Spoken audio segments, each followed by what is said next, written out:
Hey guys, Dr. Berg here. In this video, I'm going to talk about the best snacks for low blood sugar, okay? I used to have low blood sugar, and I used to have like protein snacks and protein bars and apples with peanut butter.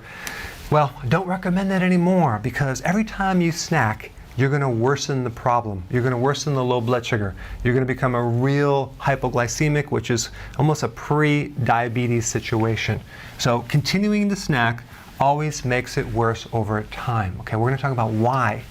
So normal blood sugars, 100, but it's usually between, I'd say 80 to 90, but you don't want it higher than 100, okay? And what that means is 1 teaspoon of sugar diluted to all of your blood in your body, like 1.5 gallons of blood, roughly, okay? So that's not that much sugar. So what happens when you eat a snack, no matter what you snack on, it doesn't matter, but protein will do this as well, you actually elevate your sugars. You're bringing your sugar back up, okay? So the sugar comes high. And then that triggers a hormone called insulin. And the purpose of insulin is to drive the sugar down. So you end up with a low blood sugar situation. So here you are, eat a snack, wait a couple hours, boom, it's down again. You got to eat again. It's high, boom. Down, it keeps coming up and down, up and down, up and down. And this is what's happening to a lot of people, and it happens to me as well, and it just worsens the problem because they really don't understand the background, what's behind the scene. They don't realize that they're continuing the problem. So you have to, number one, realize that snacking worsens the problem. Okay. Number two, we have to change what you eat at the meal. So you really want to do this where you have 3 meals a day starting out, no snacks. To do that, and to stabilize your sugar, you need certain things. One of the most important things to help insulin be stabilized and not go too high or too low would be potassium. Potassium and insulin work together. Okay, so yes, you can take it as a supplement, but I'd rather you get it from the foods. And you guessed it, vegetables give you the most potassium. So, but here's the thing, you need between about 7 to 10 cups of vegetable, or even more salad, if you're going to do salad, because vegetables are a little bit more dense, every single day to get this potassium requirement. No one is doing that.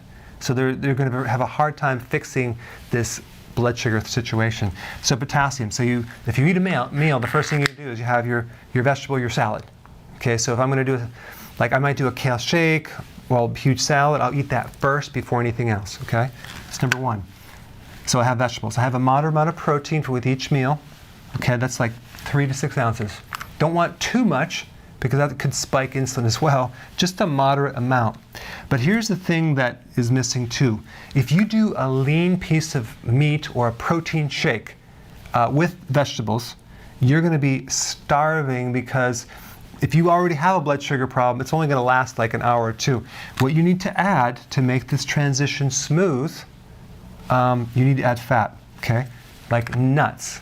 Enough nuts or almond butter or nut butters or avocado or brie cheese or more olive in your salad dressing or butter to the point where you feel so satisfied you can go from one meal to the next comfortably, okay? So you have to make those adjustments. If you have too much, you might aggravate the gallbladder and cause right shoulder pain and headaches because the gallbladder has nerves that run up there, or too little, you're just going to be hungry. Now, the thing is that if someone has low blood sugar, to make this transition takes about 3 weeks to 2 weeks sometimes, okay? So until your body starts to get used to it. But once you do it, you will actually go from one meal to the next without much hunger, okay? And so I put a video down below of more details of how to do this, but even for kids, you do not want kids to snack between the meals. Don't get them used to that because you're just setting them up for a spike insulin where they're constantly going to do this. And the problem with the snacks is they're so-called protein bars, but they always come with sugar. I mean, I looked at the protein bars at the grocery store.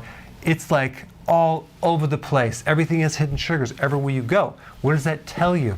It tells you that people are not aware of the amount of sugar that's in the food that's causing this blood sugar thing, because if you snack on a Snickers bar or something sweet between the meal or even an apple, you're really going to make this thing a lot worse and propel it into the future, okay? So a protein would be the next best thing, but then just to cut it out completely, that would be the best thing to do. And the last thing I want to talk about is there are certain things that will trigger insulin. Okay, sugar will do it, excessive protein will do it. But the other thing, if you combine protein with sugar, you get an exaggerated spike of insulin versus eating them separately. So that would be the protein bar with the added sugar to it, and that's what everyone's doing. So again, I'm just kind of giving you some food for thought and to give you enough information so you can get out of this blood sugar trap. Thanks for watching. Hey, tell me what you think about this video. Go ahead and comment below and give me your feedback.